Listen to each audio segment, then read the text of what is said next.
এক সাহাবীর নাম আবু উমামা। নামাজের ওয়াক্ত ছাড়া উনি মসজিদে যেয়ে বসে আছে। বিশ্বনবী বললেন, কিরে আবু উমামা, নামাজের তো ওয়াক্ত হয় নাই, মসজিদে কি? সাহাবী বলে, হুমুমুন লাজিমাতনি ওয়া দুয়ুন।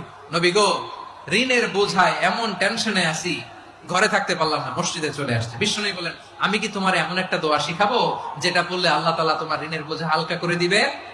আবু উমামা বললেন, ইয়া রাসূলুল্লাহ, অবশ্যই শিখাবেন। বিশ্বনবী বললেন, তাহলে তুমি পড়বা, আল্লাহুম্মা ইন্নী আউযু বিকা মিনাল হাম্মি ওয়াল হাযান ওয়া আউযু বিকা মিনাল জুবনি ওয়াল বুখল ওয়া আউযু বিকা মিন গালাবাতিদ দাইনি ওয়া কাহরির রিজাল।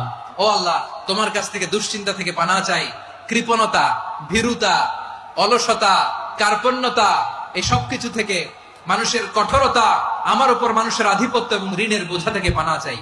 এই দোয়াটা যখন বিষ্ণু নবী শিখাই দিলেন, আবু উমামা বারবার এই দোয়া করেন, আল্লাহুম্মা ইন্নী আউযু বিকা মিনাল হাম্মি ওয়াল হাযান ওয়া আউযু বিকা মিনাল আজজি ওয়াল কাসাল ওয়া আউযু বিকা মিনাল জুবনি ওয়াল বুখল ওয়া আউযু বিকা মিন গালাবাতিদ দাইনি ওয়া কাহরির রিজাল। আবু উমামা বলে, এই দোয়া আমি পড়তে লাগলাম আর পড়তে লাগলাম। কিছুদিন পরে দেখা গেল বিষ্ণু নবীর শেখানো এই দোয়ার বদৌলতে আল্লাহ তাআলা আমার সব ঋণ পরিশোধের ব্যবস্থা করে দিয়েছেন।